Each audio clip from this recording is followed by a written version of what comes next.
Alright everybody, welcome back to Raid Shadow Legends. Thank you for joining me on my channel again. Edward here. I am here to bring you the second episode of my free-to-play account strategies and tips series. My last video, I tackled the idea of your energy, not letting it stay at the max, to go ahead and drain it out before you ever leave the phone.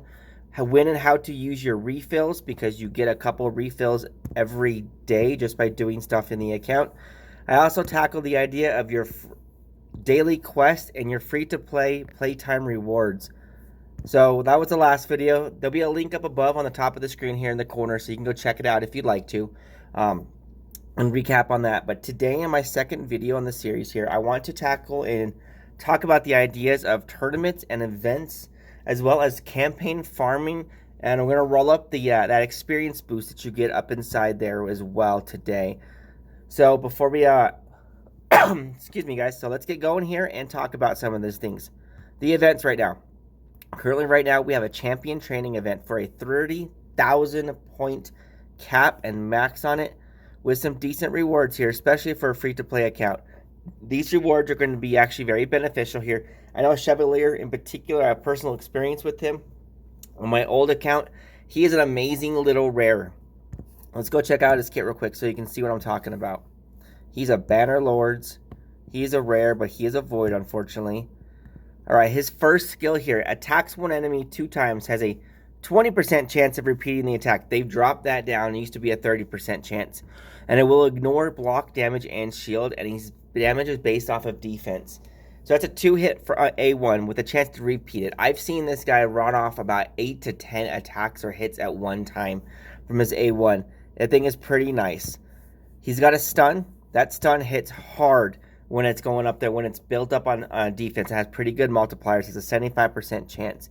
And then his support feature here.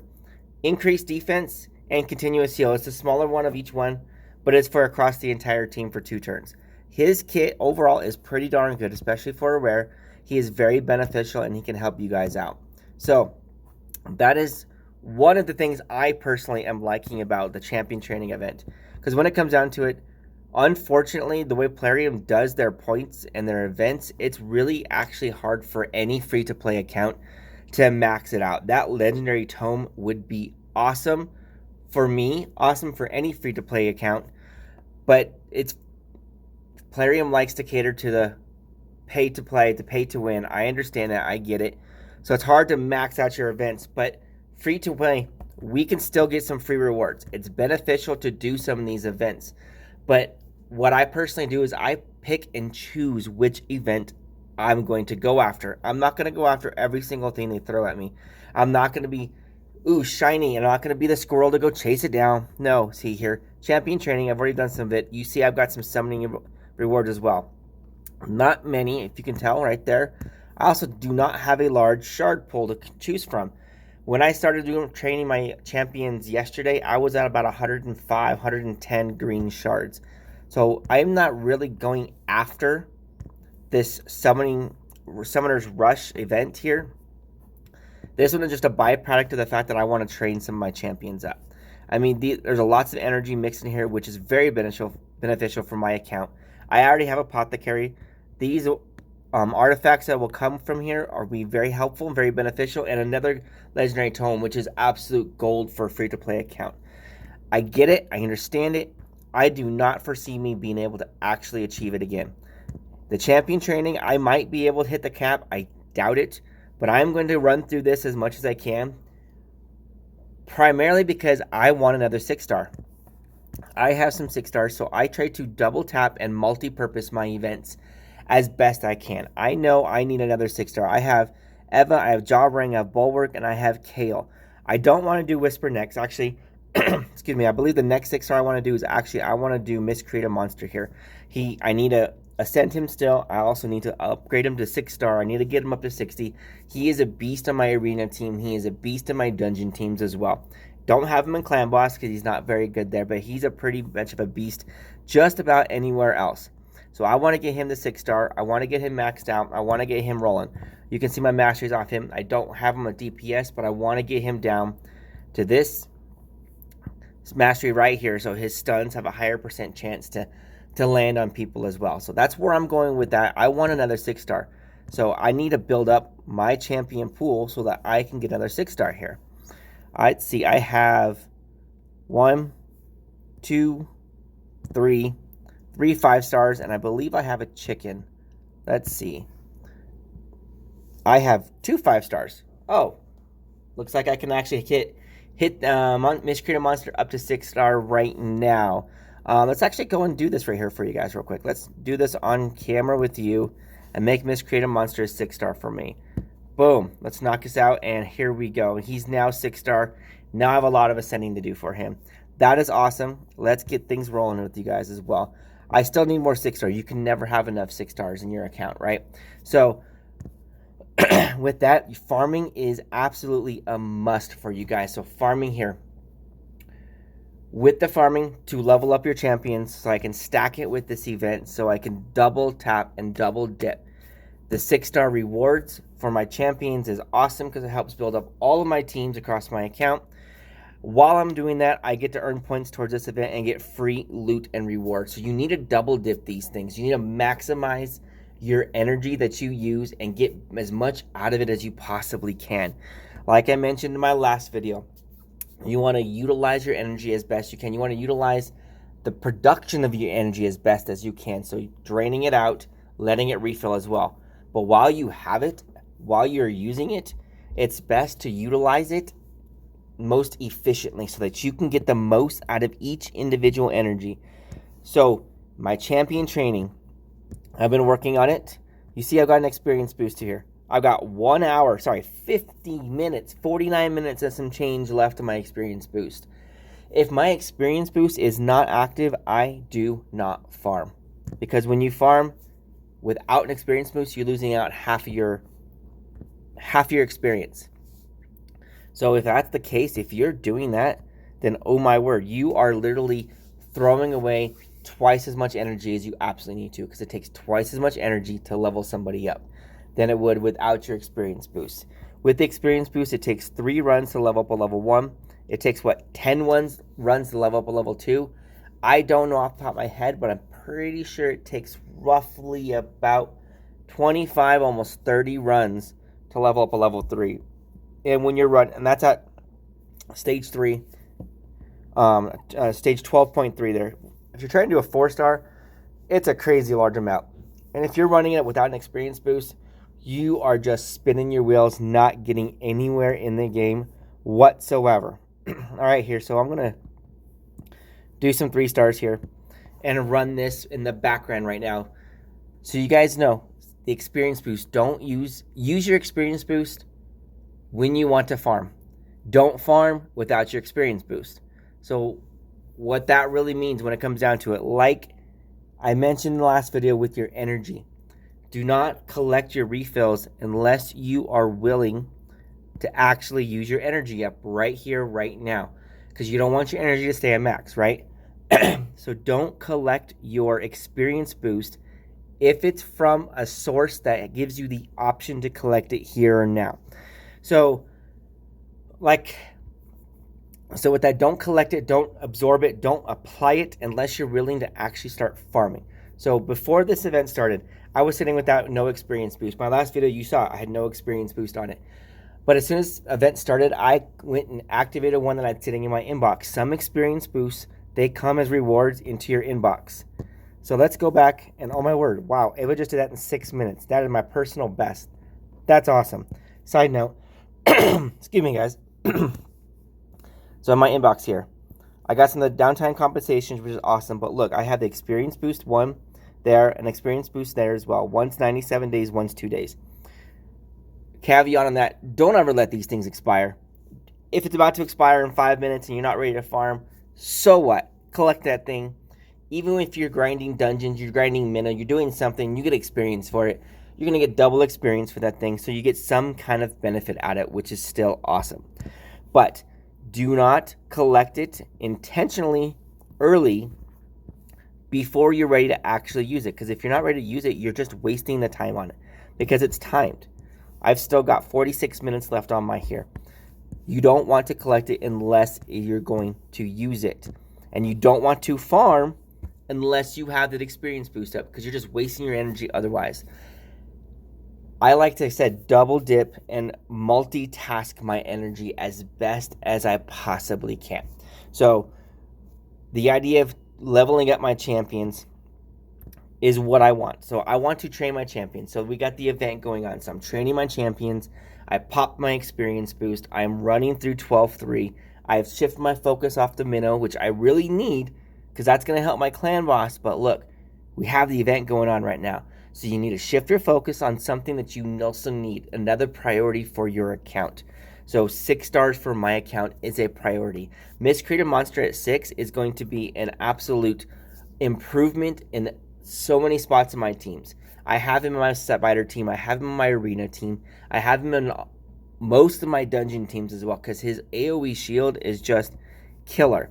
And I realized here I should not be grinding all of these 3 stars here because really when it comes down, I need to get Miscreated Monster up there.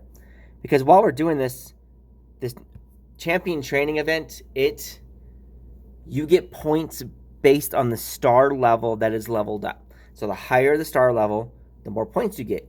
So while we're at this, might as well try to maximize the efficiency of your point generation for the event as well. So 6-star leveling up is the quickest way to earn points. Also, ranking somebody up to 6-star is amazing as well. So I just got a lot of points for ranking up my Miscreated Monster. We'll go check out the point scale on it in just a minute here. I'm also getting a lot of points for leveling him up as well in the campaign right now. At the very beginning, rank level 1 through level 20, it takes only 10 rounds, 10 runs. And that is quick, simple, fast, in a hurry to get him up there. So might as well knock him out. He's got to get leveled up anyways. Get the points on him right here, right now, and get the event points, get the levels on him so he becomes a little bit better. You get more loot in the end, and it's just a win-win for you overall. That Summoner Rush I told you about, I got some gems, I got some shards. I'm about to collect some rewards here, and I'm going to get some more shards, and I'll show you. I'll do some openings right here for you guys. Let's do one more round on this, and you can see the openings and see what I get. I don't have much to open. It looks like I'm going to have 2 voids, 1 ancient shard, maybe 2 ancient shards, and 1 sacred shard here. So it's not a lot, but me personally, other people disagree with this idea, but me personally, I usually do not save up my shards for the Summoners event because they are so hard to actually get a lot of rewards for me. I have to save up a ton, and I don't ever really generate a ton, so I would rather just increase my champion pool and get things moving. All right, let's go through and collect all these rewards here. I have now higher amount of more energy than my max, which is not good. The timing just worked out perfect. I get to claim all of these quest rewards, and boom, now look at this. My shard pool, like I said, 1 shard, 2 void, 2 ancients. I'm going to open those for you guys real quick, but before we do that, I got to burn that energy down, right? Like I said in my last video, you cannot just sit there with your energy capped out. That is just not going to work. That's wasting energy, and that is hurting your account in the end. All right, you guys, let me recap a little bit here for everybody on what we talked about on this video while these guys are draining my energy out right now before I go open those shards. So the tournaments and the events themselves, they're awesome. They're good. For a free-to-play account, I don't ever expect to ever cap them out and max them out. So I try to work on what I can to get some free rewards while I shift priorities in my account. So my account's got priorities. Every account has priorities. My priority, 6-star and more champions. That should be on the list of everybody of what to do. Since this event came up, I've shifted my focus to the champion training so that we can get some of those rewards. Double dip, gotta multitask, gotta be efficient on your utilization of your energy and such. All right, you guys, shard opening pool right here real quick. Let's do this. Let's do this one at a time. I've got 10 slots open. I have enough for all 5. We're going to go from the bottom, work our way up, and see what we get. Why not? Let's do this together real quick right here on the camera. Bone Knight. Bone Knight, most people's fight. My gathering is that most people don't like Bone Knight. They don't value him in any way, shape, or fashion, but he's actually pretty darn good. Look at his ascension of his A2 here. Attacks 1 enemy, has an 80% chance of placing a 100% heal reduction debuff. Book that up to a 100% chance with a 2-turn cooldown for a 2-turn debuff. He is gold on your your Spirit Keep boss. He can apply 100% heal reduction on that boss, and it tanks his passive. That he is awesome for that. Right there. I did not mean to close that out. All right, next Ancient Shard. Let's roll this. Open this. What do we get? RNG gives us another blue, which is fine. Blood Raid. Blood Raid. I personally don't have much experience with her. Don't really know what Charlie does. Grants an extra turn. 3-time hit on the A2, which is not bad. And again, another heal reduction. You need to be mindful of those little secondary skills, you guys. Throughout the course of the game, there is champions that will specialize in certain realms and certain areas of the game. So you'll utilize those as best as you can and maximize what you can get from them. All right, Void Shard, you guys. RNG, let's see what we get. Rare, epic, or legendary. Another rare, but a void rare. Reliquary Tender. I have no experience with her yet. I've seen some videos from the other content producers. I believe Stu and Hell's Hades both have actually pretty good videos and guides on her out there. So go check out their videos if you want more information on here. I don't have any on her at the moment yet. All right, my next void. What do we get? Purple. Skull Crown. Awesome champion to have. She's amazing in the arena. She is amazing as a farmer if you need her, if you're able to pull her. She's awesome. She got a lot of good stuff on her.